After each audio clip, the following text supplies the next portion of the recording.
Hello बच्चों, good morning. आज हम वर्कशीट नंबर 81 करने वाले हैं और इसके अंदर हम पुनरावृत्ति करेंगे दो चर वाले रैखिक समीकरण की। सबको पता है कि इसका मानक रूप क्या होता है। a1x plus b1y plus C equal to 0, a2x plus b2y प्लस c2 इक्वल टू 0। बच्चों, मैं फिर भी आपको एक बार और थोड़ा सा इसके नाम से ही आपको थोड़ा सा समझा देती हूँ।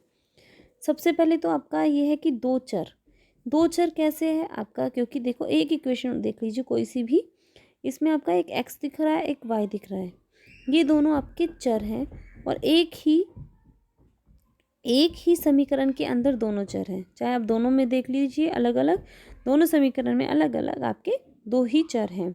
अब रैखिक क्यों है? दो चर पता लग गया। रैखिक क्यों है? क्योंकि इसकी हाईएस्ट पावर कितनी है? 1 है।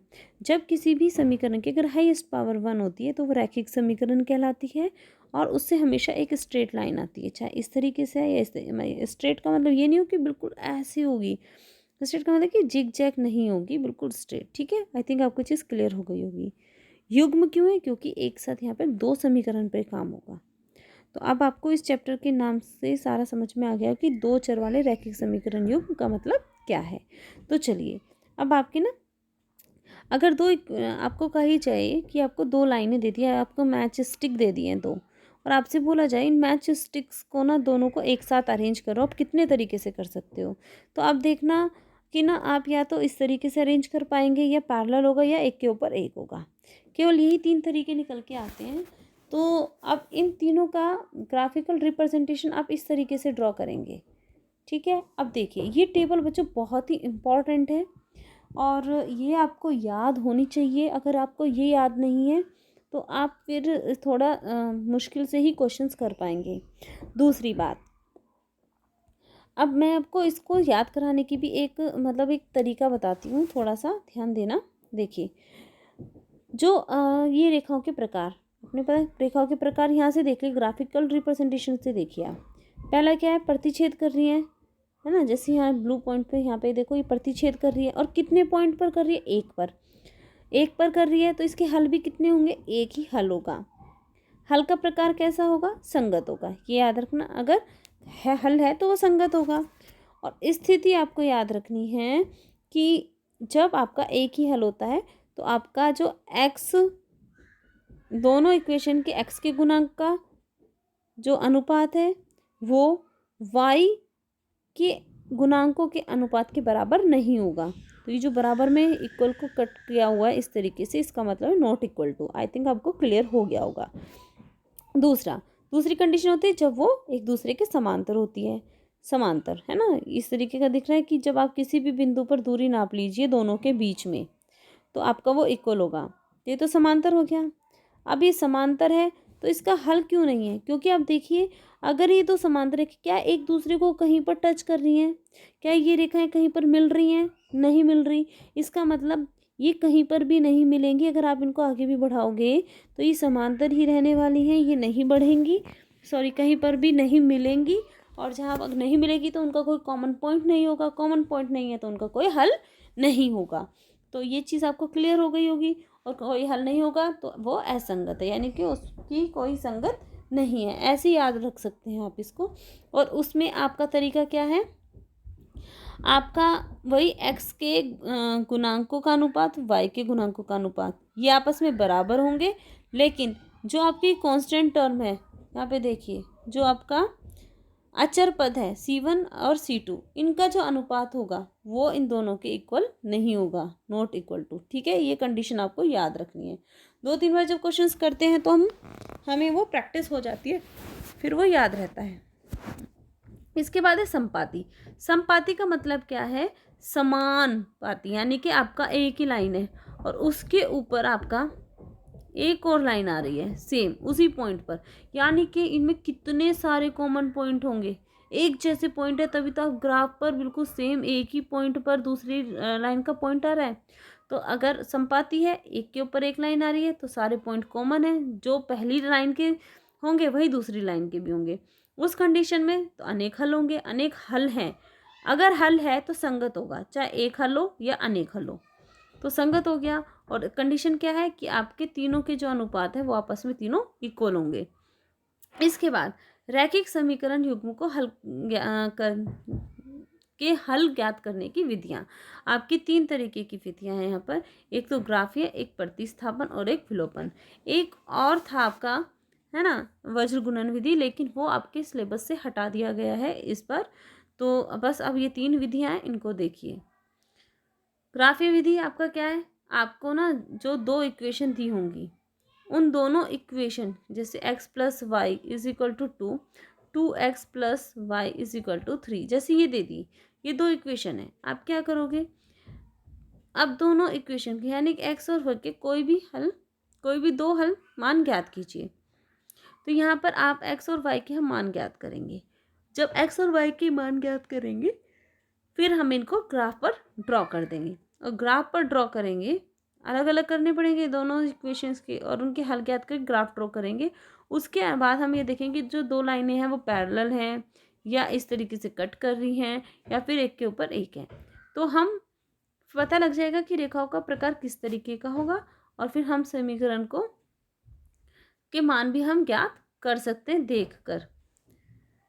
इसके बाद है आपका प्रतिस्थापन। प्रतिस्थापन का मतलब क्या है, उसका स्थान बदल देना। सपोज करो ये 2 सीट हैं, एक यहाँ बैठा हुआ है और एक सीट खाली है। कोई आए कि आप ना उठ के वहाँ बैठ जाओ, मैं यहाँ बैठने में कंफर्टेबल हूँ। इसका मतलब क्या हुआ, आपको उस सीट से उठाकर दूसरी जगह भेज दिया गया। तो यही होता है आपका प्रतिस्थापन। ठीक है, आपके स्थान को प्रतिस्थापित कर दिया गया, यानी कि आपको दूसरी जगह भेज दिया गया है, वो होता है प्रतिस्थापन। सेम यही चीज़ आप मैथ्स में यहाँ पर फॉलो कर रहा है कि अगर x plus Y is equal to 3 है और एक दूसरी इक्वेशन आपकी 2x plus Y is equal to 0 है, तो अब क्या करेंगे, आपको किसी भी एक इक्वेशन को ले लो, आप चाहे तो ये ले लो या फिर ये ले लो, जो आपको आसान लगे आप वो ले लो। उसमें से आप किसी एक की वैल्यू, एक को दूसरी में पहुंचा देते हैं। जैसे हमने सीट का एग्जांपल दिया था, तो मैं चाह रही हूँ कि x लिया हमने, x की वैल्यू यहाँ से क्या आएगी 3 माइनस वाई, और इस x की वैल्यू को उठाकर हम इस दूसरी इक्वेशन में यहाँ पुट कर देंगे। तो आपका यहाँ पर क्या है, आपका यहाँ पर है 2, x की जगह हम क्या रखेंगे, ये x था, x की वैल्यू क्या है 3 minus Y plus Y equal to 0।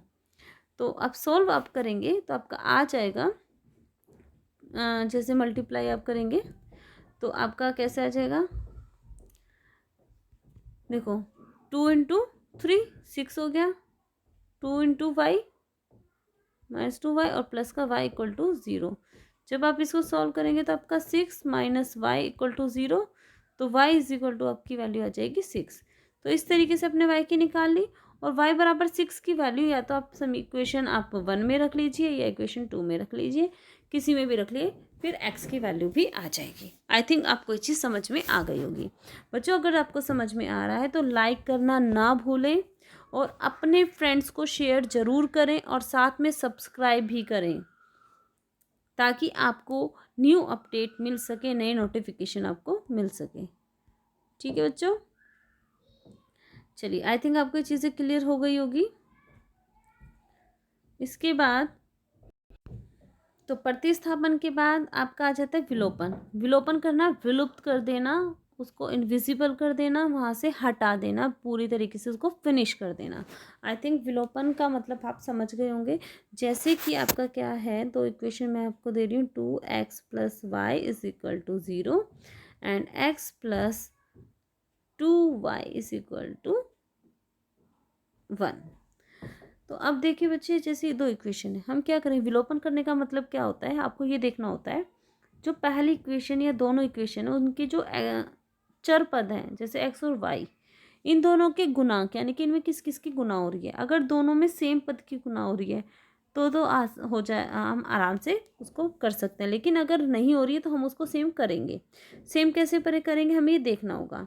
तो जैसे यहाँ पर हमने देखा कि यहाँ पर 2x है, लेकिन यहाँ पर x है, यहाँ पे y, यहाँ पे 2y। आपकी मर्जी है, आप या तो y का गुणांक इक्वल कर लो या x का। चलिए मैं x का गुणांक इक्वल करती हूँ। अब ऊपर 2 है, तो अगर मैं सोचूं नीचे 2 हो जाए तो एक ही में मल्टीप्लाई करके हो जाएगा। तो मैंने इस इक्वेशन में जो नीचे वाली इक्वेशन इसमें 2 की मल्टीप्लाई कर दी। 2 की मल्टीप्लाई का मतलब क्या है, पूरी इक्वेशन में 2 की मल्टीप्लाई होगी, केवल एक्स में नहीं। बच्चे यहाँ पे गलती कर देते हैं तो ध्यान देना।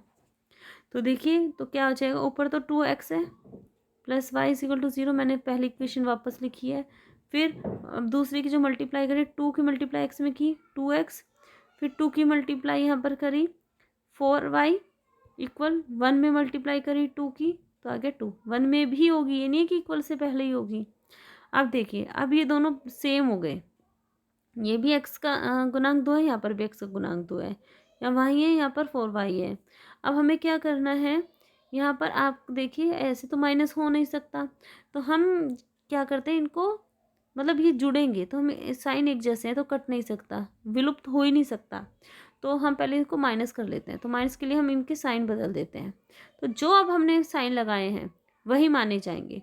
तो ये आपका प्लस का 2x है ऊपर वाला, और ये आपका नीचे -2x, तो ये पूरा कैंसिल। दूसरा ये +4y है, ये -4y है, तो सोल्व करेंगे तो आपका ये वाला तो माइनस का है नीचे वाला, और बड़ा भी है, ऊपर वाला प्लस का है, दोनों अपोजिट साइन है तो माइनस होगा, और पावरफुल कौन है 4, क्योंकि y तो छोटा है, तो -3y इज इक्वल टू -2, तो माइनस से माइनस कैंसिल हुआ और y इज इक्वल टू आ गया आपका 2/3। तो देखिए y की वैल्यू आ गई, हमने x का विलोपन कर दिया था।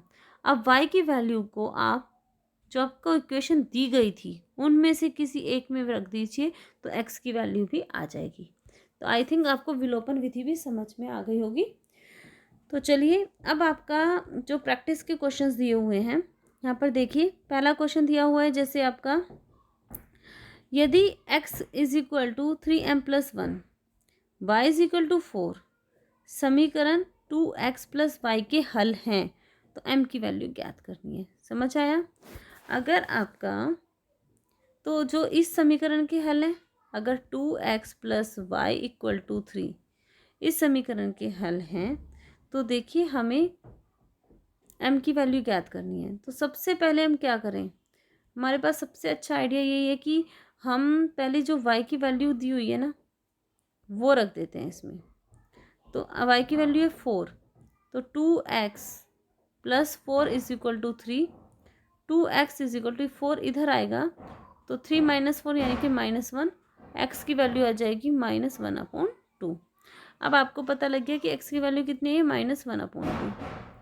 अब हम जो इक्वेशन आपकी x = 3m + 1 है उसमें x की वैल्यू रख देते हैं -1/2, तो 3m + 1, तो -1/2 -1 = 3m करा, तो 3 -3/2 इज इक्वल टू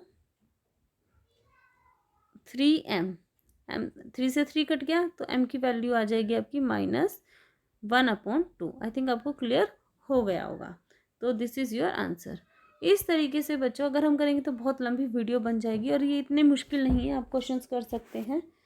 तो आप लोग ये क्वेश्चंस कीजिए और इनके आंसर्स मुझे कमेंट करके बता दीजिएगा, और कोई डाउट है तो आप मुझे बता दीजिए।